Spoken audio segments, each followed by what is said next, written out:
एक आदमी को हमने देखा, रिक्शे वाले सुना, रिक्शा सब खड़ा, जी जी साहब रेल स्टेशन जाओगे? हाँ साहब जाएंगे। तो जाओ, फिर क्यों खड़े हो यहां?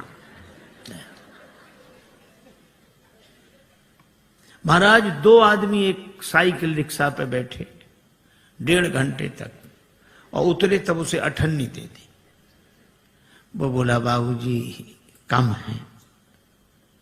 तो क्या बोले? कम है? अपना मकान लिख दे तुम्हारे नाम, जमीन लिख दे, कम है। दूसरा क्या कहते? अरे ये छोटे लोग, इनके मुंह मत लगो, चलो। और वो क्या कर, अठन्नी लेना कि नहीं? तुम नहीं, वापस दे दे मुझे। बेचारा चुप होकर रह गया, क्या करे। पर ऐसी परिस्थिति में भगवान राम केवट को आदेश नहीं देते कि नाव लाओ, केवट से नाव मांगते हैं। मानो श्रमिक के श्रम का सही मूल्यांकन भगवान ने किया कि नाव पर तो तुम्हारा अधिकार है, तुम अगर चाहो तो हमें पार उतार सकते हो, हम नाव मांग रहे। केवट ने सुना तो आंखों में आंसू आ गए, हृदय भाव से भर गया, क्योंकि उस बेचारे ने तो जिंदगी भर आदेश का स्वर सुना था, पर कोई नाव पहली बार मांग रहा था, और नाव मांगते देखकर उसके मन में निश्चय हो गया कि ये नर रूप में नारायण है। जो श्रमिक के श्रम का इतना सही मूल्यांकन कर सके, वे तो भगवान ही हो सकते हैं। कहा ही तुम्हारा मरम मैं जान गया। भगवान कहते नाव इधर लाओ, केवट उधर ले गया।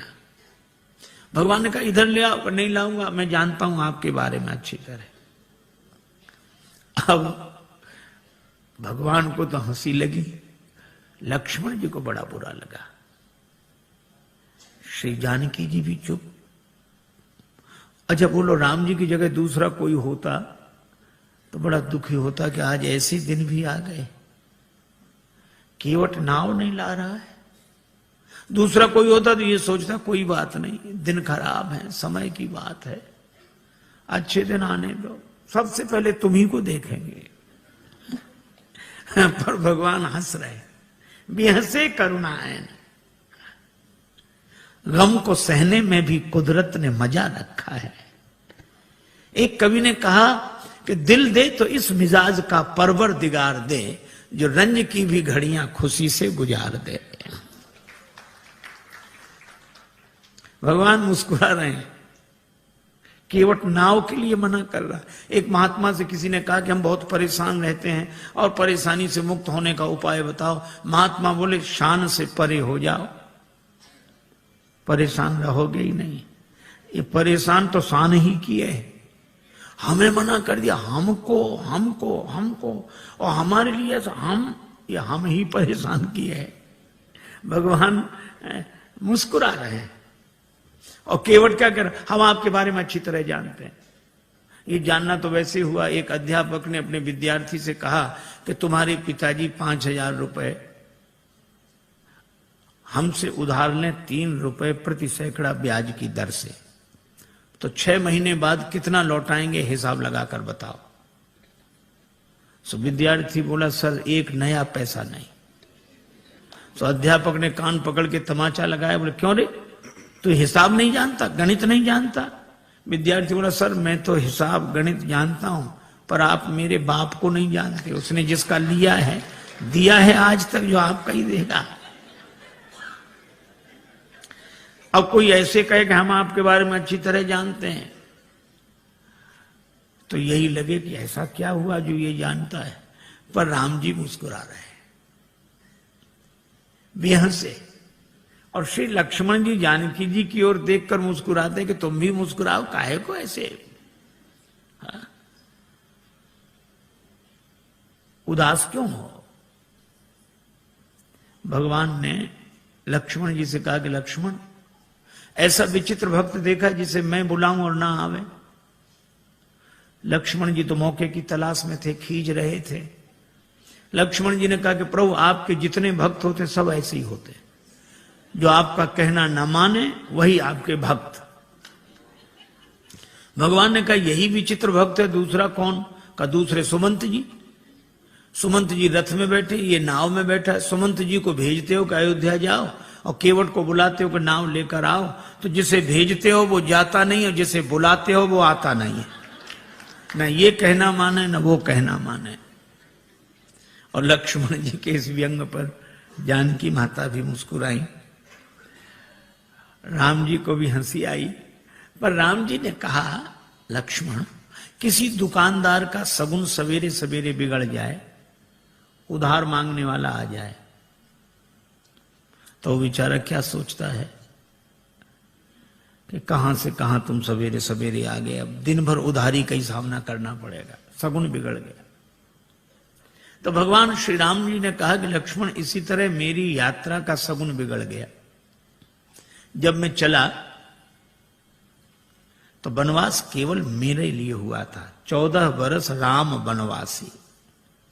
लक्ष्मण तुम्हारा भी वनवास नहीं था, श्री सीता जी का भी वनवास नहीं था। तो मैंने तुम दोनों को मना किया कि नहीं कि हमारे साथ वन मत चलो? दोनों बोले हाँ किया तो था। राम जी बोले तो फिर आप दोनों ने हमारा कहना माना? दोनों बोले नहीं माना। राम जी बोले हम तभी समझ गए थे कि जब यात्रा के शुरू में ही ये हाल है, जब अपने घर के ही लोग कहना नहीं मान रहे तो आगे जितने मिलेंगे सब ऐसे ही मिलेंगे। पर भगवान ने कहा कि श्री लक्ष्मण और श्री जानकी जी से कि आप दोनों ने कहना इसलिए नहीं माना क्योंकि मेरे प्रति प्रेम है, प्रेम के कारण कहना नहीं माना। तो मुझे लगता है कि केवट भी प्रेमी ही होगा, वो भी कहना नहीं मान रहा है। लक्ष्मण जी ने कहा इसमें प्रेम तो दिख नहीं रहा है। भगवान ने कहा केवट के जीवन में प्रेम का दर्शन है, प्रेम का प्रदर्शन नहीं है। जैसे हम लोगों का होता है, जो मिले उसी से, अरे आप तो हमें प्राणों से अधिक प्रिय हो। सच कह रहे हैं, प्राणों से अधिक प्रिय। और एक से ही नहीं कहेंगे, दूसरे से कहेंगे थोड़ी देर बाद फिर, अरे भैया प्राणों से ज्यादा प्रिय हो। दिन में 10-20 से कह देते प्राणों से अधिक प्रिय हो। ये तो भगवान की बड़ी कृपा है कि प्राण ये सुनकर नाराज नहीं होते। नहीं कहीं प्राण नाराज हो जाए कि हमसे ज्यादा प्रिय है तो इन्हीं को रखो, अब हम जा रहे हैं, कोई नहीं कहेगा। केवट के जीवन में प्रेम का दर्शन है। लक्ष्मण जी ने कहा कि महाराज इसका प्रेम तो आप ही समझो। अच्छा केवट क्या सोच रहा है? केवट जान गया है कि आप भगवान हैं, पर केवट कहता है कि आपको कोई रोक नहीं सका। जनकपुर वाले जनकपुर में नहीं रोक सके, आप अयोध्या आ गए। अयोध्या वाले अयोध्या में नहीं रोक सके, आप श्रृंगवेरपुर आ गए। और श्रृंगवेरपुर के राजा श्रृंगवेरपुर में नहीं रोक सके, आप गंगा जी किनारे आ गए। और अगर मैं भी आपको नाव में बिठाकर पार कर दूंगा तो फिर मेरी भी क्या हिम्मत जो मैं आपको रोक लूं। तो उपाय यही अच्छा है, ना नाव लाऊंगा ना पार करूंगा, अपने आप रुके रहोगे। कही तुम्हारा मरम में जाना।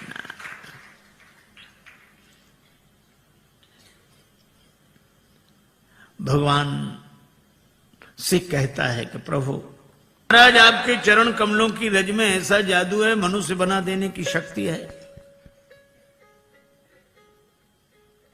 शिला को चरण छुला दिया, नारी बन गई। भगवान ने कहा तो शिला तो पत्थर की होती, तुम्हारी नाव कोई पत्थर की है? केवट बोला वाह महाराज, शिला तो देर में बनी होगी, ये तो लकड़ी तो पत्थर से कोमल होती है। पाहन ते बन बाहन काठ को कोमल है, जल खाई रहा है। ये तो और जल्दी बनेगी। पानी में पड़ी हुई लकड़ी और कोमल होगी।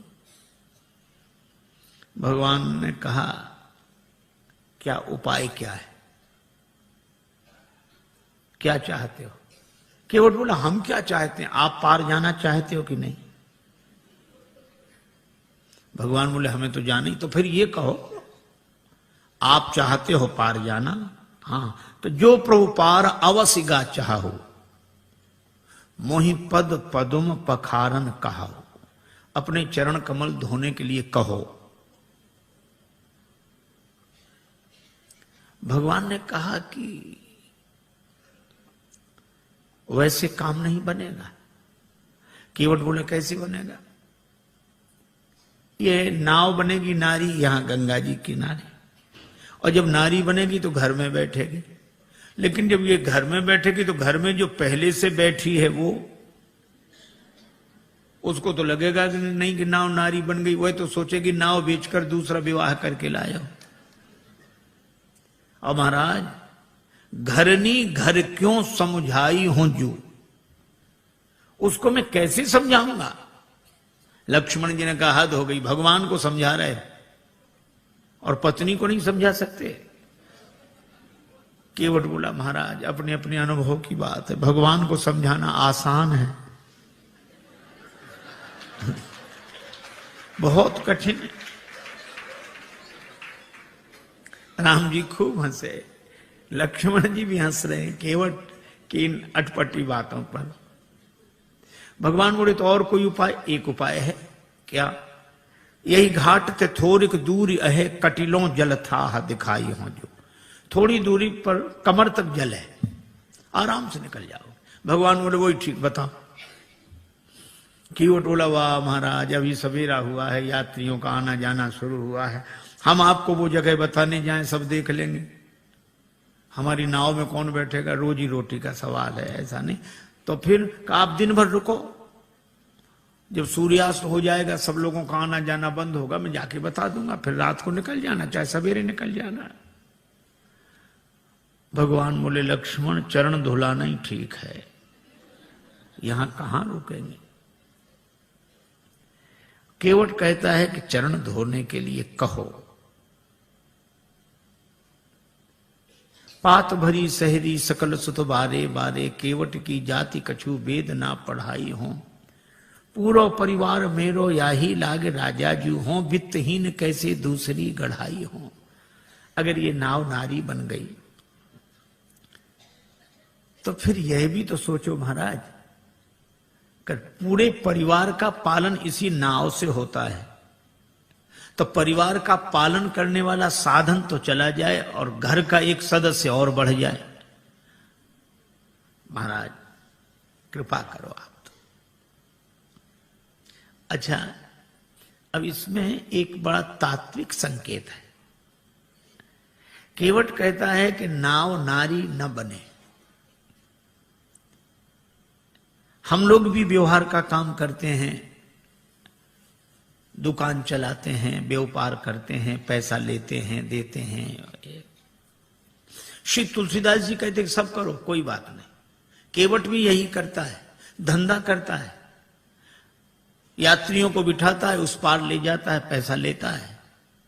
लेकिन इस केवट की सबसे बड़ी विशेषता एक है कि यह नाव तो चलाता है, लेकिन नाव गंगा जी में चलाता है। और गंगा जी क्या है? का राम भक्ति जहां सुरसरी धारा। इसी तरह हम दुकान व्यापार आदि सब करें, लेकिन भक्ति की भाव धारा से जुड़कर करें। यही केवट प्रसंग का संकेत है। भगवान ने कहा अगर तुम्हारी नाव नारी बन गई तो पार करने वाली खुद पार हो जाएगी, जड़त्व से मुक्त हो जाएगी। केवट बोला सो तो ठीक है, लेकिन नाव नारी बनेगी तो घर में बैठेगी, और इसका अर्थ कि मेरी बुद्धि अगर चैतन्य हो गई तो आत्मन्यो आत्मना तुष्टा के भाव से घर में बैठेगी, तो भक्ति की गंगा जी तो छूट जाएंगी। प्रभु मैं ऐसी मुक्ति नहीं चाहता जो भक्ति की गंगा जी से दूर कर दे। वह नहीं बंधन की जो अज्ञानता से बांध ले मन, और फिर सहसा कभी भी टूट सकता हो अकारण। मुक्ति छू पाए न जिसको मैं उसे बंधन कहूंगा, जो मरण को जन्म समझे मैं उसे जीवन कहूंगा।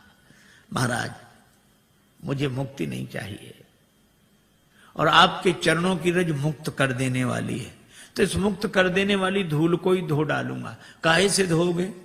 गंगा जल से। और कितना बढ़िया संकेत है कि इस मुक्त करने वाली रज अर्थात रजोगुण जन्य कामना को भक्ति के भाव जल से धो डालूंगा। मुक्ति नहीं चाहिए, सगुण उपासक मोक्ष न लें। भगवान ने कहा तो फिर धो लो चरण, क्या दिक्कत है? केवट बोला ऐसे नहीं धोऊंगा, कहोगे तब धोऊंगा। मोहि पद पदुम पखारन कहाहू कहो। श्री राम जी ने कहा कि काहे को इतनी जिद कर रहे हो? अरे बहुत लोगों ने हमारे चरण हमसे बिना पूछे धो लिए, हमने मना थोड़े ही किया। तुम भी धोगे तो मना थोड़े ही करेंगे, पर कहलाते क्यों हो? और फिर हमको संकोच होता, हम कैसे कहेंगे हमारे चरण धो लो? अरे किसी श्रद्धे के प्रति किसी की श्रद्धा है तो चरण छू ले, पर ऐसा कौन श्रद्धेय होगा जो अपने चरण फैला कह के चलो छुओ? ऐसा तो वही कह सकता है जिसका शर्म से कोई संबंध ना हो। अब भगवान कैसे कह देंगे हमारे चरण धो? और केवट कहता कहोगे तभी धोएंगे। तो भगवान ने बिना कहा कि बिना पूछे धो लो। बहुतों ने धो लिए। केवट ने कहा सुनो महाराज, जिन्होंने बिना पूछे आपके चरण धो लिए उनकी अपनी गरज रही होगी, उन्हें भवसागर से पार जाना होगा, इसलिए उन्होंने आपके चरण आपसे बिना पूछे धो लिए। लेकिन यहां गरज मेरी नहीं, यहां गरज आपकी है। मुझे पार नहीं जाना, पार आपको जाना है। इसलिए अगर पार जाना हो तो कहो कि हमारे चरण धोकर हमें पार कर दो। भगवान मुस्कुराए कि केवट सब कुछ पाए ले रहा है, पर इतना चतुर है एहसान रत्ती भर नहीं। आपकी गरज है, कहना हो कहो। लक्ष्मण जी बोले अगर चरण धुला लें तो? लक्ष्मण जी बोले सुन, पहली बात सुन, भगवान से भी बहस कर रहा है, कहीं भगवान नाराज हो गए तो वापिस चले जाएंगे। केवट बोला नहीं जाएंगे। कहा ही तुम्हारा मरम में जाना।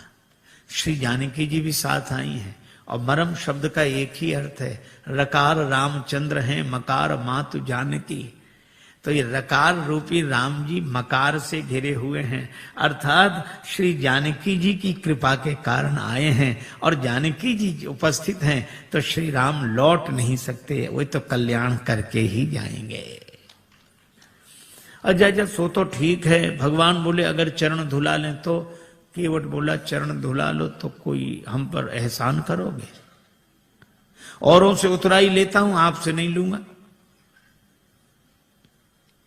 नहीं लोगे ना? पद कमल धोए चढ़ाई नाव, ननाथ उतराई चहो।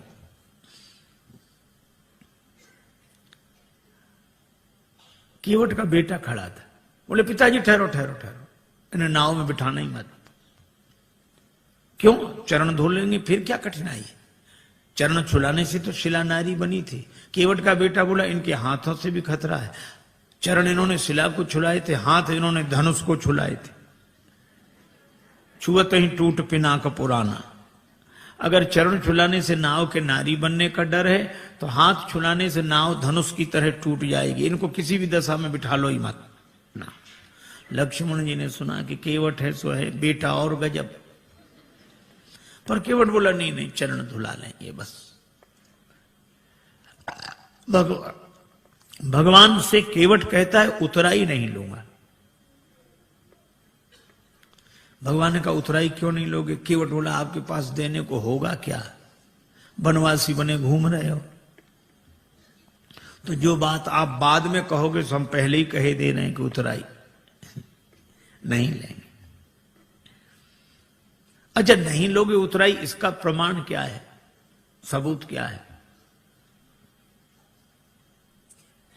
केवट बोला मोहे राम रावरी आन दशरथ शपथ सब सांची कहो। राम जी आपकी सौगंध, महाराज दशरथ की सौगंध, सही सही कह रहा हूं। श्री लक्ष्मण जी को लगा कि भगवान ने शीलवश जितनी ढील इसे दे दी है, अब ये कोई बोलने का ढंग है कि हमारी बात बिल्कुल सही है, आपकी कसम, आपके बाप की कसम। बोलने में तो ऐसे ही लग रहा है, पर केवट ऐसे बोल नहीं रहा था। बोल नहीं रहा था, बोल नहीं पा रहा था। वो कह रहा था मैं आपकी सौगंध ऐसे कर रहा हूं जैसे दशरथ शपथ, भीष्म प्रतिज्ञा, बलिदान, इसी तरह ये शब्द है दशरथ शपथ। दशरथ शपथ की तरह मैं आपकी सौगंध कर रहा हूं। लेकिन बेचारा बोल नहीं पाया। लक्ष्मण जी को लगा कि अच्छा, धनुष पर बाण चढ़ाया, तैयार हो जा मरने के लिए। पर केवट उसी तरह बोला, बाण को देख, हाँ चलाओ चलाओ बाण, मार दो मार दो, मेरा परम सौभाग्य है, मारो तो बाण। लक्ष्मण जी को लगा ये मौत से भी नहीं डरता, तो इसको डराने का उपाय क्या है? तेरा परम सौभाग्य कैसे? केवट बोला, अभी थोड़ा ही पता लगेगा, मर जाऊंगा फिर जांच होगी, उस जांच में मैं बड़ा सौभाग्यशाली माना जाऊंगा। क्यों? मरूंगा हाथ से किसके, जो श्री रघुवीर का प्यारा है। राम जी के भक्त के हाथों मरूं, और मरूंगा किस जगह, जहां निर्मल गंगा की धारा है, जहां गंगा जी बह रही हूं। और मरूंगा सामने किसके, कि जिनका दास होता हूं, राम जी का भक्त हूं, राम जी के सामने मर रहा हूं। और मरूंगा किस खता पर, पांव करुणा निधि के धोता हूं, चरण धो रहा हूं। अगर इन पद पंकजों पर प्राण खो जाएगा केवट, तो मरकर भी जमाने में अमर हो जाएगा केवट। फिर क्यों ऐसा समय श्रीमान जाने दूं, न क्यों जाने की जीवन के सन्मुख जान जाने दूं। तैयार हूं, बाण मारो। सरकार को प्राण न ते प्रिय बंधु, वही मोहे बाण ते मारत है। मरता हूं कहां सुच गंग के तीर, शरीर सो प्राण सिधारत है। समूहे कही के सु विनीत सुनो, रघुनाथ सो नाथ निहारत है। अपराध यही इस दास का है, प्रभु के पद पद्म पखारत है। लोग यही कहेंगे कि राम जी ने लक्ष्मण जी से कह के उसको मरवा दिया, छोटे भाई से कह के मरवा दिया। राम जी की बदनामी होगी, और राम जी की बदनामी करानी हो तो चलाओ बाण, हमारा तो कुछ नहीं बिगड़ेगा। प्राण तो किसी न किसी दिन जाएंगे, पर ऐसा मौका मिलेगा नहीं। लक्ष्मण जी को लगा कि राम जी की बदनामी कराने थोड़े ही आए हैं, अब क्या करें। तो बाण फिर तूणी में रख लिया। कहने लगे, प्रभु इससे तो आप ही बात करो। पर केवट कह क्या रहा है, जब लगी न पाए पखारी हूं। इतनी देर से केवट क्या कह रहा था, चरण कमल रज कहां सब कहां, चरण कमल मोहि पद पदुम पखारन कहाऊ। पद कमल धोए चढ़ाई नाव, पद कमल पद पद्म चरण कमल। और जब लक्ष्मण जी ने बाण चढ़ाया तो वो भी आवेश में बोला, जब लग न पाए पखारी हूं। भूल गया चरण कमल पद पद्म पद कमल पाए। जो स्वाभाविक होता है वो ऐसे अवसर पर निकल पड़ता है। एक आदमी किसी गांव में गया, वो गांव वालों से पूछता, क्यों भैया ये गांव रामपुरा है? तो गांव के लोग, बुंदेलखंड की घटना, ये रामपुरा है? तो गांव वाले कहें हाओ। अब वो समझे नहीं कि हाओ है कि रामपुरा। फिर दूसरे से पूछा, भैया रामपुरा हाओ। तीसरे से पूछा, रामपुरा हाओ। अब सब कहें हाओ। एक आदमी पढ़ा लिखा दिखा, उसने कहा कि भाई साहब ये गांव रामपुरा है? उसने कहा जी हां। हाँ, अब समझ में आया, यहां सब लोग हाओ हाओ करते थे, आपने जी हां कहा।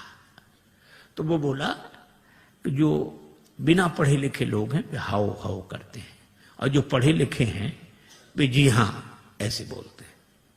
अच्छा, तो आप तो पढ़े लिखे होंगे? तो बोला हाओ। अब जो स्वाभाविक था सो निकल गया। अब लक्ष्मण जी को भी बड़ा अटपटा लगे, श्री सीता जी को भी, पर राम जी मुस्कुरा रहे। सुन केवट के बैन, प्रेम लपेटे अटपटे, बिहसे करुणाएं। भगवान हंसते हैं। बात भले ही अटपटी हो पर प्रेम में लिपटी हो तो परमात्मा को प्रसन्न कर देती है। राजस्थान के एक छोटे से गांव में एक महात्मा गए, सत्संग हुआ। एक सत्संगी नित्य आते थे। एक दिन उन्होंने प्रार्थना की कि महाराज यहां से और ज्यादा इंटीरियर में हमारा छोटा सा गांव है, मां आ नहीं सकती, उनको दर्शन देने चलो। महात्मा ने कहा ठीक चलते हैं। एक दिन गए, उस व्यक्ति ने मां से कहा, मां महात्मा आए प्रणाम कर। तो बुढ़िया श्रद्धालु तो थी, लेकिन अपने टूटी फूटी मारवाड़ी बोली में बोली, गोरुजी थारे खुर छू। अब एक तो गुरुजी को गोरू जी कह रही थी, और चरणों को खुर। महात्मा को बड़ा अटपटा लगा। अभी तो रोज चरण कमल सुनते थे, अब चरण भी कहती तो ठीक, पांव भी कहती तो ठीक, खुर। खुर तो पशुओं के होते हैं। तो महात्मा उसे प्रेम से समझाने लगे, माता जी ऐसे बोलती हो महात्माओं से, नरक जाओगी नरक। बुढ़िया इतनी सरल थी, वो ये भी नहीं जानती थी कि नरक क्या होता। उसको लगा कि महात्मा आशीर्वाद दे रहे हैं, सो हाथ जोड़ के कहने लगी, महाराज हमारा कहां भाग्य जो नरक जाए, नरक तो आप जैसे महापुरुषों को मिले हैं प्रभु। महात्मा खिलखिला के हंसने लगे। अरे ऐसी सरलता पर महात्मा क्या परमात्मा प्रसन्न हो जाते हैं। और भगवान दोनों की ओर देखकर मुस्कुरा रहे हैं। श्री राम जी का विवाह नहीं हुआ था, श्री लक्ष्मण जी युगल चरण धोकर चरणामृत लेते। विवाह हुआ तो बायां चरण श्री किशोरी जी, दायां चरण लक्ष्मण जी धोकर चरणामृत लेते थे। पर आज केवट न दायां की बात करा न बायां की, मोहि पद पदुम पखारन कहो। तो भगवान मुस्कुरा कर देखते हैं कि तुम दोनों का अधिकार जा रहा है। बेहसे करुणायन। और केवट की मांग की चौपाई एक ही, बहाने से भी बात नहीं बनी। एक के घर मेहमान आया, जाने का नाम ना ले। दोपहर का तो भोजन करा दिया, वो इतना कृपण शाम का भोजन न कराए, लेकिन मना कैसे करे। बेटे से बोला मेहमान के पास जब बैठे हो तब आकर पूछना शाम के भोजन के लिए। बेटे ने कहा पिताजी शाम को भोजन क्या बने। तो पिता मेहमान के बगल में बैठा था। पिता कहने लगे शाम को फिर भोजन, अभी मेहमान के साथ तो हमने भोजन किया ही था, अब शाम को फिर भोजन करें, हम कोई राक्षस हैं? मेहमान से पूछ लो, मतलब मेहमान भोजन करे तो राक्षस। बेचारे मेहमान ने भी कह दिया कि नहीं ठीक है, हो गया। बहाने में लोग बड़े चतुर। एक महात्मा किसी वृद्धा माता के यहां भोजन को गए, मैया ने सब भोजन परोस दिया, पंखा लेके बैठ गई।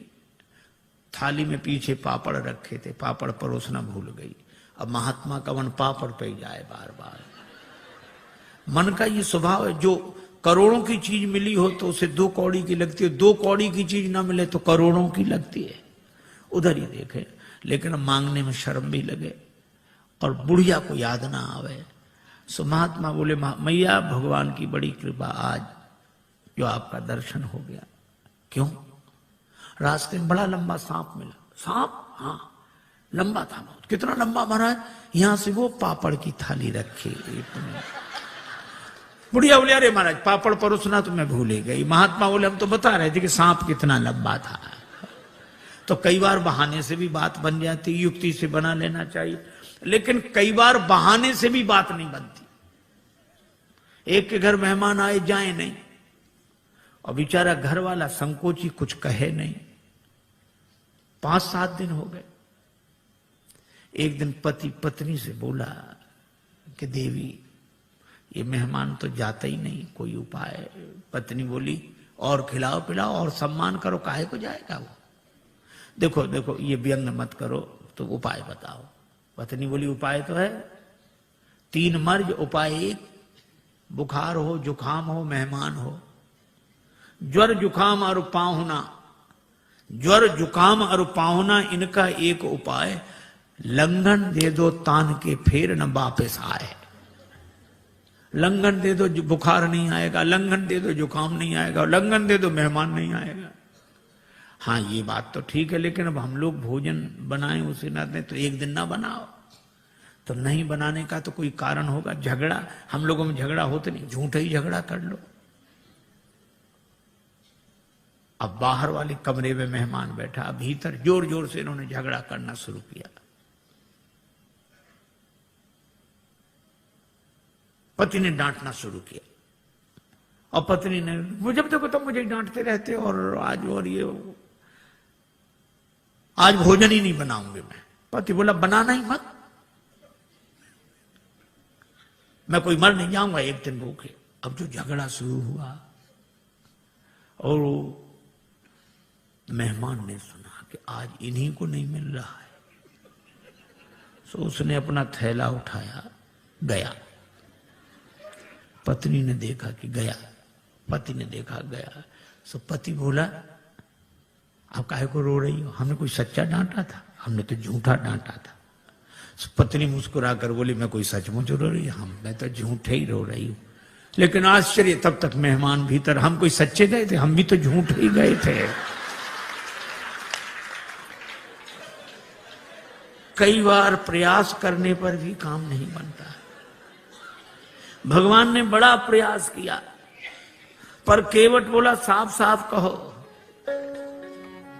प्रबंध हो लो। प्रेम पराधीन प्रभु की यह अभय वाणी सुनकर केवट गया, कठौते में जल भर लाया। आहा, उस दृश्य को आप देखें। कठौता एक और रख दिया, बाई हथेली आगे बढ़ाई, श्री राघवेंद्र का दायां चरण रखा और कठौते से जल छोड़ दिया, लगा धोने।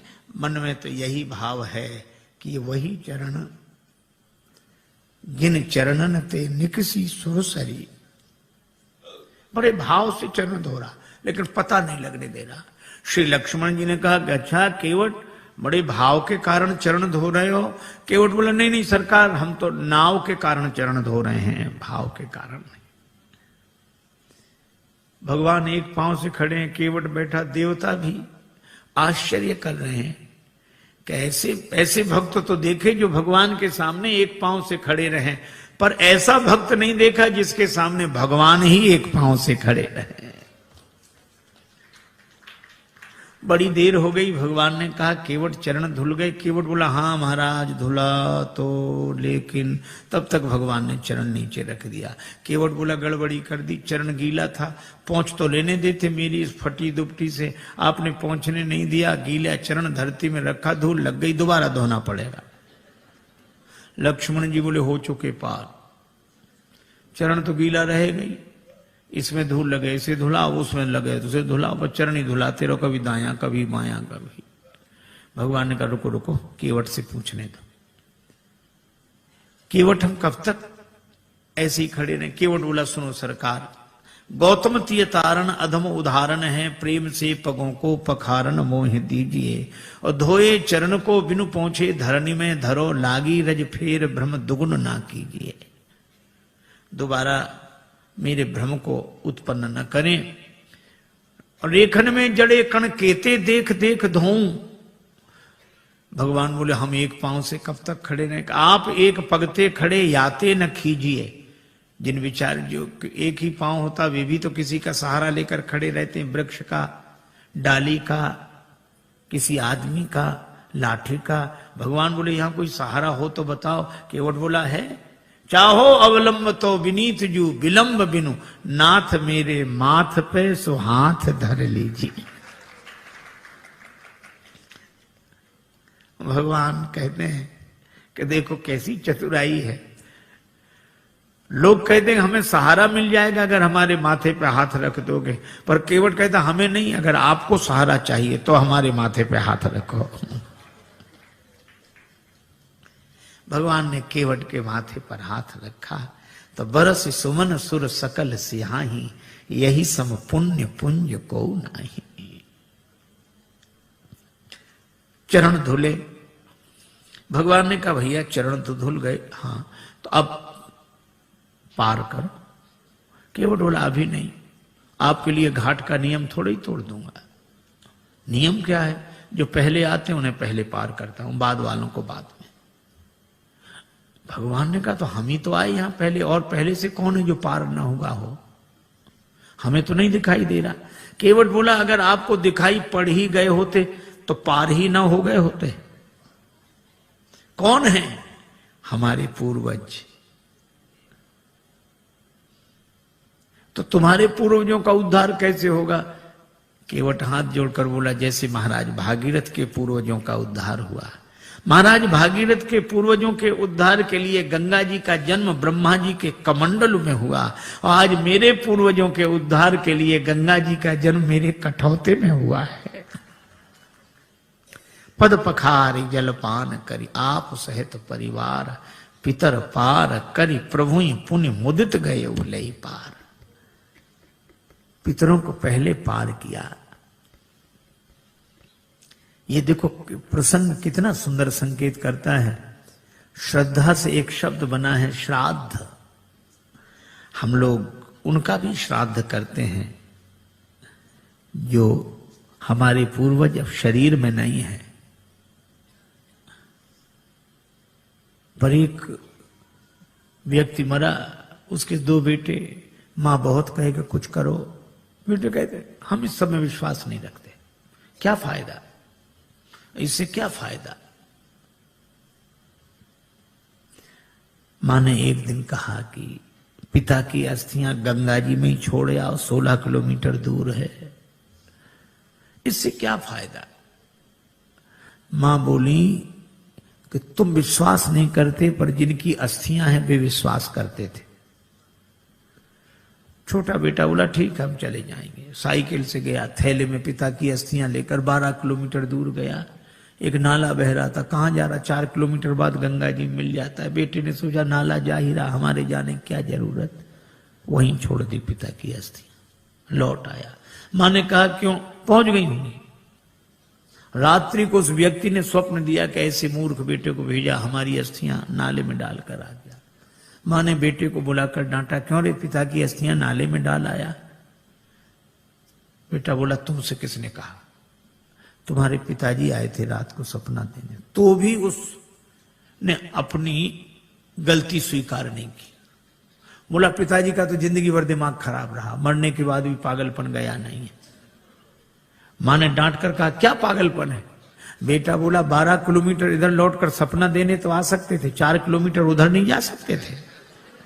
यह हाल है। आज रक्त के संबंधों का पहले जैसा अर्थ नहीं है। आज रक्त के संबंधों का पहले जैसा अर्थ नहीं है। तर्पण भी मिल ही जाएगा, ऐसी भी कोई शर्त नहीं है। लेकिन केवट का प्रसंग हमें सिखाता है, पितर पार करी प्रभु पुण्य मुदित गए लई पार। और भगवान के चरण कमलों को देखकर गंगा जी भी हर्षित हैं। इन्हें तज ब्रह्म कमंडल में अटकी रही भटकी शिवशीष वर्ष केते बिताए हैं। और जो चरण छूट गए थे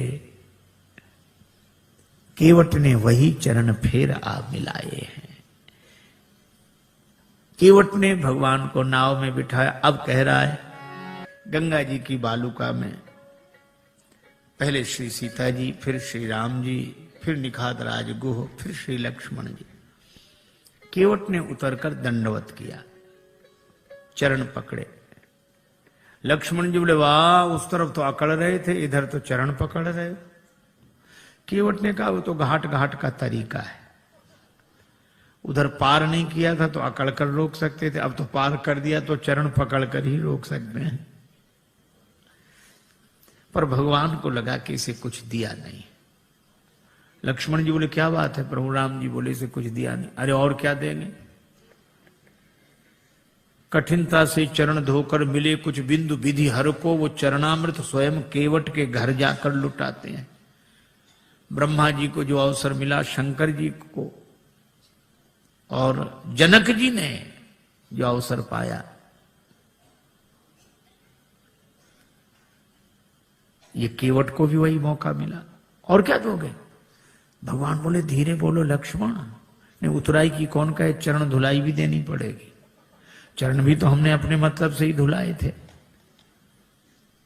लेकिन दें क्या, कुछ है नहीं। कितना अद्भुत है यह प्रसंग। श्री जानकी जी प्रिय ही की सी जान निहारी, मन मुंदरी मन मुदित उतारी। मन मुद्रिका उतार कर प्रभु को दी, आप दे दो उतराई। राम जी सोच रहे हैं कि हमारे हाथ में कुछ है नहीं, केवट को दें क्या। पर श्री जानकी जी ने मन में सोचा और कहा कि प्रभु, मन ही मन कहा कि प्रभु आपके उस हाथ में नहीं, इस हाथ में तो है। श्री राम जी ने कहा कि तुम्हारा हाथ मेरा हाथ कब से हो गया। श्री जानकी जी ने कहा कि प्रभु जब से मेरे पिता ने मेरा हाथ आपके हाथ में दे दिया, उस दिन से मेरा हाथ आपका हाथ हो गया। उतार कर अंगूठी दी। यह आदर्श दाम्पत्य प्रेम का अनुपम उदाहरण। आप कल्पना करो, आज की परिस्थिति में अगर ऐसा होता, कोई घर छोड़कर वन में होता और साथ में पत्नी होती और उसे कुछ देना होता, तो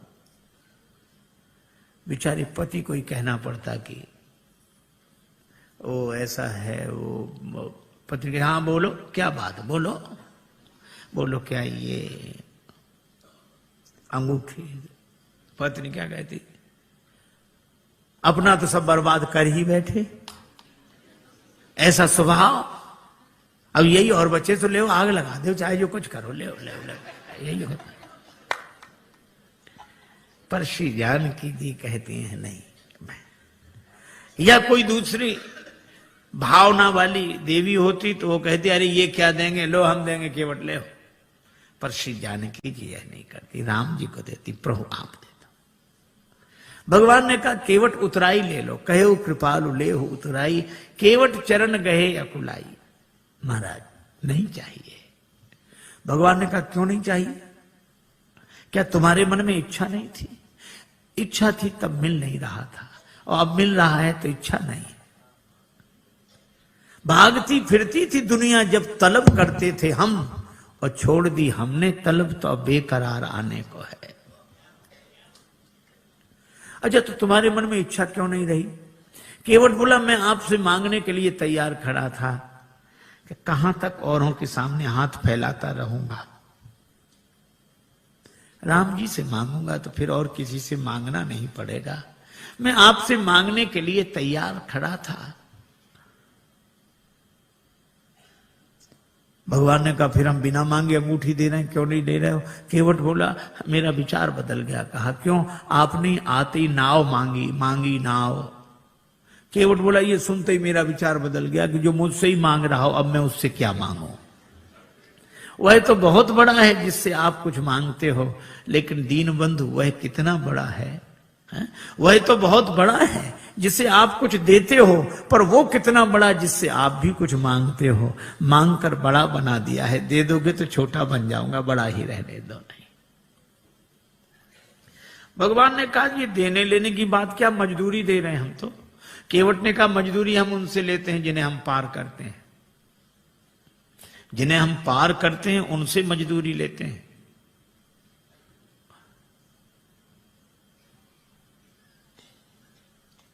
हमने आपको पार नहीं किया। श्री राम जी बोले पार नहीं किया तो हम पार आए कैसे? केवट बोला यही तो हम पूछ रहे हैं, कैसे आए? भगवान बोले नाव से आए। केवट बोला नैया से आए। हाँ, ये नैया किसकी थी? केवट तुम्हारी। केवट बोला यही तो हम कह रहे हैं कि नैया तो हमारी ही पार लगी है। आप पार होने के लिए नहीं आए थे, हमारी नैया पार लगाने के लिए आए थे। आपने चरण रख दिया तो हमारी नैया पार लग गई। उतराई तो हमें देनी चाहिए, दे नहीं सकते तो ले कैसे लें? इसलिए प्रभु नहीं चाहिए। भगवान ने कहा करे ले लो। केवट बोला कि प्रभु वैसे भी नहीं ले सकते, हमारी आपकी बिरादरी एक है, हम लोग सगे भाई हैं। भगवान ने लक्ष्मण जी की तरफ देखा कि सुन रहे। लक्ष्मण जी बोले अभी क्या और मोह लगाओ भाई, पता नहीं क्या क्या बनेगा वो अभी। भगवान ने कहा लक्ष्मण अभी पूछते हैं। केवट से कहा कैसे भाई? केवट ने कहा कि मैं गंगा तट का माझी हूं, तुम भव सागर के केवट हो। मैं इस भव सरिता के तीर में हूं, मैं इस सुरसरी के तीर में हूं, तुम उस भव सरिता के तट हो। आपका भी काम पार करना, मेरा काम भी पार करना। तो मजदूर कहीं मजदूरों से मजदूरी लेते हैं भैया, मल्लाह कहीं मल्लाहों से मल्लाही लेते हैं भैया। भगवान बोले तो हम किसी का कर्ज नहीं रखते। केवट बोला हमारा रख लो। क्यों? चुकाने दोबारा तो आ जाओगे। भगवान बोले हम ना आए तो? केवट बोला हम वसूल करने आ जाएंगे। कहां वसूल करने आओगे? केवट ने कहा अपने को ऋणी समझते हो तो ऋण तुम वहीं चुका देना। मैंने तुमको है पार किया, तुम मुझको पार लगा देना। मैंने पार किया, उतराई नहीं ली। प्रभु आप भी पार कर देना। मेरे पास उतराई देने के लिए क्या होगा? भगवान ने कहा सो तो होगा ही, लेकिन ले लो। केवट बोला आज मुझे क्या नहीं मिल गया? नाथ आज मैं कहा न पावा, मिटे दोष दुख दारिद्र दावा। दोष मिट गया, मेरे पितरों का उद्धार हो गया तो पितृ दोष मिट गया। आप मेरी अटपटी बात सुनकर मुस्कुराने लगे तो मेरा दुख मिट गया, और आपने मुझसे नाव मांगी तो मेरी दरिद्रता मिट गई। सचमुच ये निराले भक्त होते हैं जो कुछ नहीं मानते। श्री बिंदु जी महाराज ने लिखा है, इश्क एक तरफा में यूं मशरूर हो जाऊंगा मैं, श्याम तुम होगे क्षमा काफूर हो जाऊंगा मैं। और मैं अगर मांगू जो तुमसे, मुझको तुम देना न कुछ, वरना फिर प्रेमी नहीं मजदूर हो जाऊंगा मैं अगर देखूं तो देखूं, मैं अगर चाहूं तो चाहूं, तुम न मुझको चाहना। तुमने अगर चाहा तो फिर मगरूर हो जाऊंगा मैं अगर देखूं तो देखूं, तुम न मुझको देखना। तुमने अगर देखा तो फिर मशहूर हो जाऊंगा मैं। और मैं अगर तड़पूं तो दृग से बिंदु टपकाना ना तुम, वरना आंखों से तुम्हारे दूर हो जाऊंगा मैं। कुछ नहीं चाहिए, कुछ नहीं चाहिए। लक्ष्मण जी ने कहा कि मैं कहता हूं। लक्ष्मण जी बोले केवट ले ले ले ले उतराई। केवट बोला सरकार में वचन दे चुका था, ना नाथ उतराई चाहो। लक्ष्मण जी बोले भगवान को भी वचन का प्रवचन दिए जा रहा है, ले ले उतराई, ले ले ले ले। केवट ने हाथ जोड़कर कहा छोटे सरकार, हमारा वचन आपके बाण की तरह नहीं है जो धनुष पर चढ़ तो जाता है और फिर उतर जाता है। लक्ष्मण जी बोले ये वचन कौन सा बाण से कम है? प्रभु आप ही बात करो इससे।